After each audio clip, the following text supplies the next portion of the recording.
Hey there, Simone here with Bulletproof Business Growth, as always with ideas and insights, what to pay attention to when you are growing and scaling your business.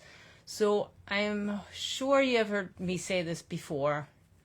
Generally, hope is not a good business model.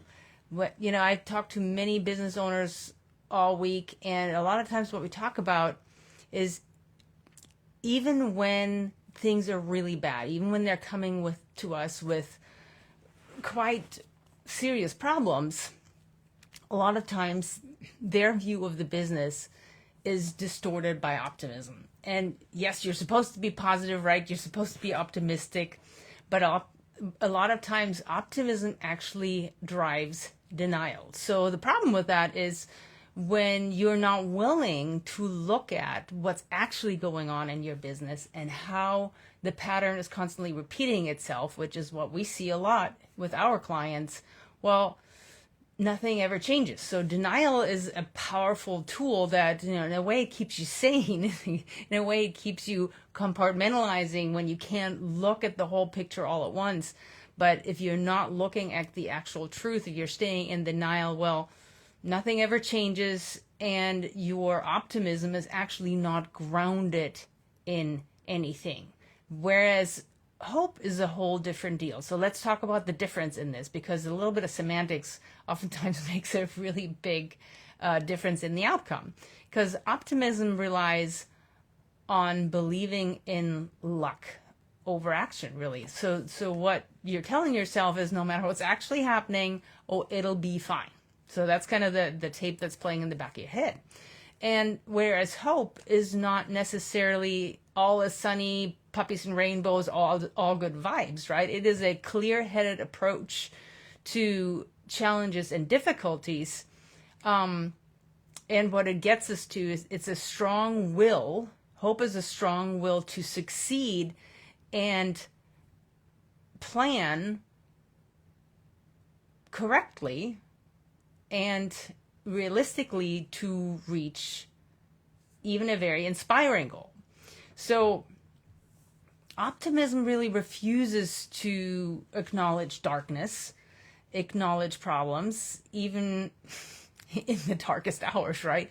So where hope is believing that efforts matter, that even in the worst situations, that there's a way to overcome that.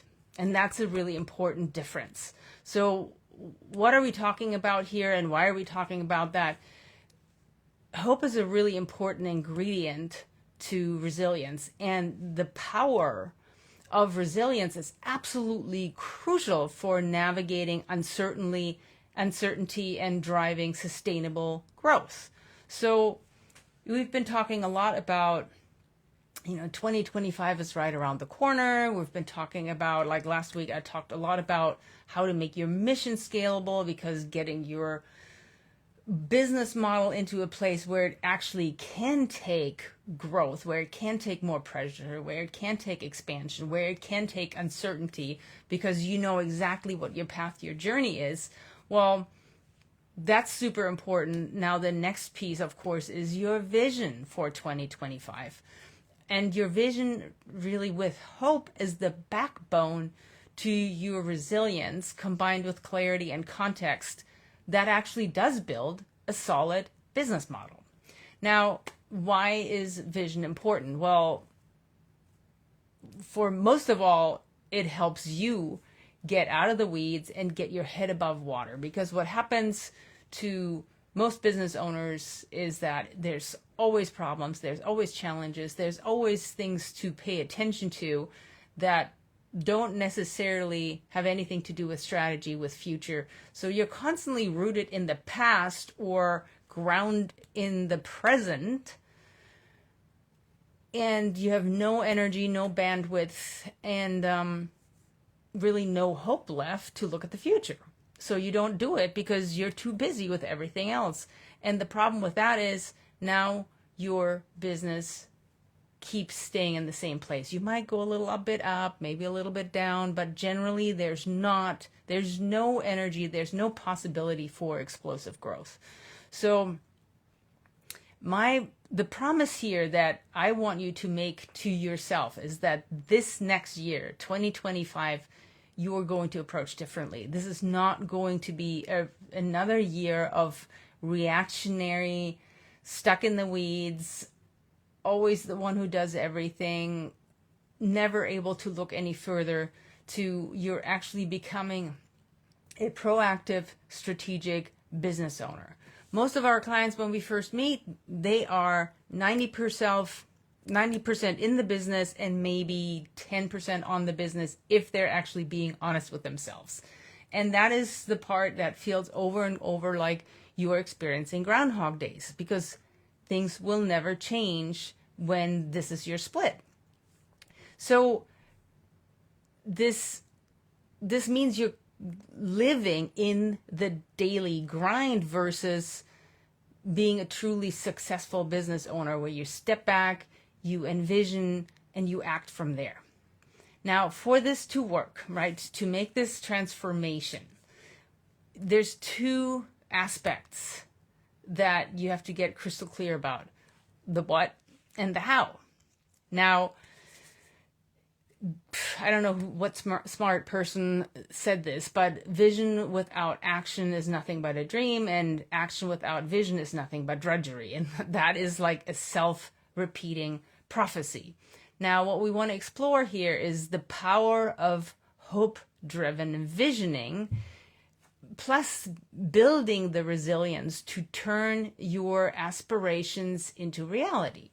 So the one mistake that a lot of business owners make when they work on their vision is they solely rely on optimism. So it's kind of this magically everything will go great without a clear roadmap for how we're getting from A to B. And of course, your team that's experiencing this thinks you're completely out to lunch, because they're hearing you talk about what you want, they're looking at what you actually have, and they don't see they can't connect the dots. They don't see the path. And now you have actually not inspired your team, but kind of alienated them, and you've lost their trust. So optimism is one of those things that definitely will not get you there. So you need positivity here, ground in strategic hope. And that's kind of, and that piece, when you have that results in conviction. And the conviction here is that with the right plan and the right action, you can overcome any obstacles. So, the most inspiring visions are not feel-good fantasies. They are rooted in clear-eyed assessments of the current and future challenges, and then they offer, in a different platform, a detailed blueprint for how to get there. But here's the really important distinction that I just made: in a different platform. This cannot exist in the same space. So many business owners think that, a complex business plan covers all their pieces. And I used to think that. And then I worked with the CEO of a big company out of Canada, and one of the great company, wonderful CEO, very, very plugged in. And when we first started working together, she told me, she showed me this amazing, amazing strategic business plan that they had. It was 4-year. And it combined absolutely everything. It was like a 25-page long dissertation on every single thing you can possibly imagine, from the vision to the strategic action plan, including the numbers, forecasting. Everything was in there. And I said, hey, so that looks awesome. And how many people on your team know this from beginning to end? And how many people on your team live by this day to day? And how many decisions that you make every single day are grounded in this? And she was kind of shaking her head and started to smile. She's like, absolutely none. Because it it was far too many things crammed into one space, and actually one was negating the other. So what really happens here is these two elements, the what and the how, cannot coexist, because the how always kills the what. So it's very, very important to keep them separate and give each their own very important weight. So your vision is about, you're painting the future, and it includes, many of you have heard me talk about all the C's. I keep adding more C's, but the clarity, the context, and the certainty for the future are contained in this platform, in your vision. So then, once you have that piece, then you add consistency and communication. And that is actually your action plan. So you have clarity, context, and certainty in your vision, because that gives everybody the information, the context, all the details for what you want them to see, because your vision is helping others to see. That's why you're painting the picture and not giving them bullet points. And then your action plan takes all that and adds consistency and communication. So now we have actually something that is actionable, that we can take action on, right? That we can execute on. So this is kind of where, like I said, to try to pack this into one thing is crazy. So all these pieces actually need to work together like a team. So you have your vision, your action plan, and then you add really good communication to that. That's clear, that's consistent, that includes accountability. Then you have your feedback and leadership structure that helps everybody actually stay on track with that. And then, of course, you consistently add the power of your culture to that. So that is a system where this whole thing actually works together. One really doesn't work without the other. The pieces are powerful on their own, but the true power happens when you combine them. So pretty much, if you have to make this into a system, you have to work it as a system, or you will stay stuck in your grind where you are right now. So number one step here is to take an honest look at this next year. 2025, what are the disruptive forces that you need to pay attention to? What are the trends that you need to pay attention to? This is where it's important to get real with yourself and look at tough realities and not just lofty goals. So you're painting a vivid picture that is emotionally compelling, that's a picture of the future, that is something that you are striving towards, right? It's not crazy stuff. It's something that you can actually prove in your action plan. So this, and what's important about this piece is that it includes the hopes, the dreams, the aspirations of your team, what success for them will look like. How will your organization really grow with them? How will they grow with the organization?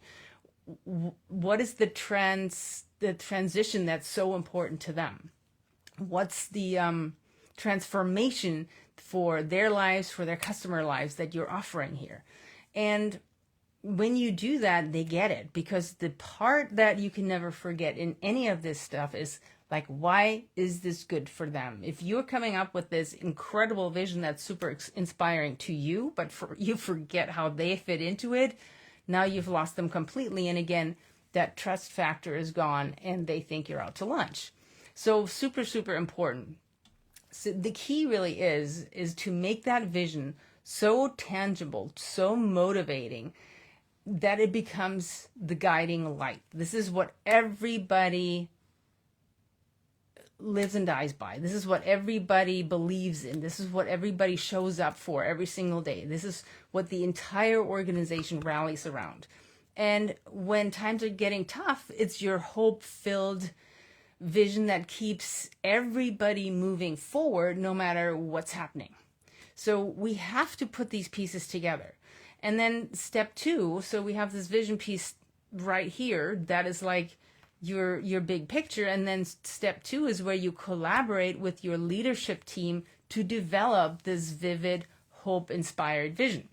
Now, this must speak to the emotional needs and aspirations of your people, or nobody will care.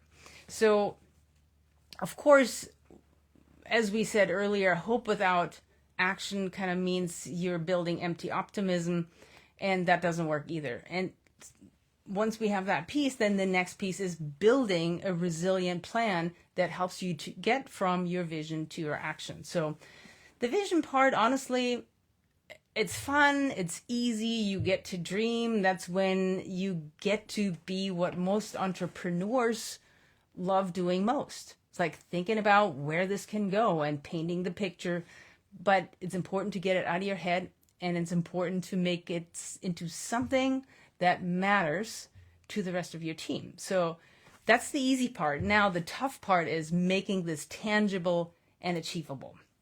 Now, we just talked about, your 30,000 foot view. This is up here. But now we have to reverse engineer this and connect the dots for your team, where we're starting to understand, okay, I know where I'm going in 3 years, but what does that mean? Or this next year, what does that mean for this year, this quarter, this month, whatever, where you're truly making it into an action plan. So this is where you start with specific milestones and resources and strategies to achieve your 2025 goals. And you must know what those are so that you can stay on track and that they can stay on track. So this is where you do anticipate obstacles, where you develop contingencies plans, and where you cultivate a culture of adaptability. Because for your inspiring vision to actually get the traction that you need, and for it to be resilient and be resourceful and succeed despite a whole bunch of obstacles, you need a team that is empowered to pivot, that's empowered to innovate as your vision and reality evolve. So what we teach and what we have seen completely transform our clients' lives is to get that vision piece done right and then add holistic planning to it. Because what I've seen over and over is the traditional idea of a vision is, what you could see as a blurb on somebody's website. It means nothing to nobody, and it's boring, and people don't get it, and there's not enough detail, and it's not inspiring. So I know you have a vision, but there's a really big difference between having a vision and being able to articulate it in a way where your team truly gets, hey, this is what this means to me. This is where the company is going. This is how I fit into the strategy. This is how I add my own strategy to this. This is where it's going. This is what's in it for me. This is what it means to me. This is why I'm showing up every single day at a much higher level. So this is the power of your vision if you do it right. Now, once we have that piece, like I said, we need to keep the system going.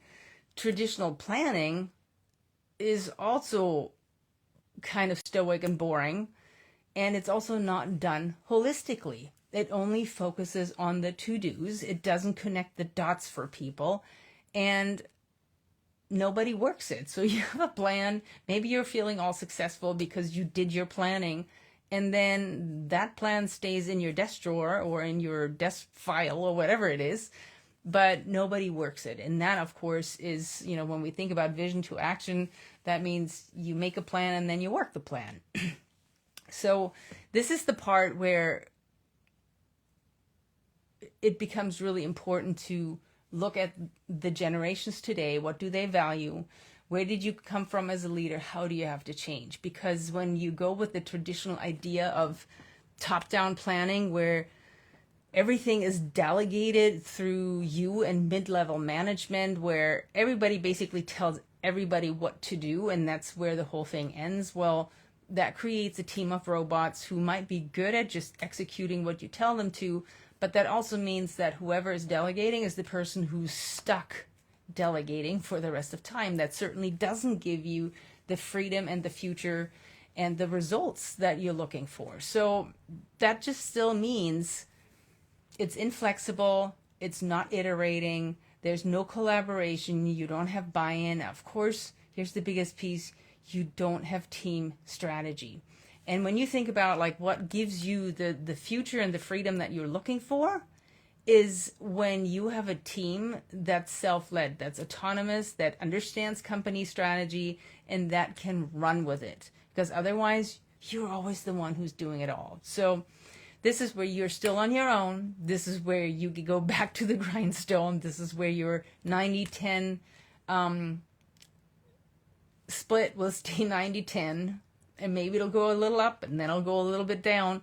But it's all on you, and I know that's not what you want. So that stuff, when it stays like that, it's not glorious, it's not fun, and most importantly, it will not get you the outcomes that you want: freedom and exceptional results, and you in your zone of brilliance, which is where you should be. So I hope this helps. Really take a good look at this, go through this again. And if you want more detail, we're teaching a free workshop next week where we'll go into all this in depth. Now, this is an awesome opportunity. I would highly recommend that you make the time, right? This is where you like expand that split a little bit. So instead of only spending 10% working on your business next week, give it another couple percent, show up and do this workshop with us. We're starting on Tuesday. Monday's a holiday, so Tuesday we're starting. Every day at 5 o'clock Eastern. I'll put the link below, register for it, show up and work through this with us so that you have that inspiring, emotionally compelling vision for the future that is not all on you. So I hope this helps. Have a great rest of your weekend, and I will talk to you next time.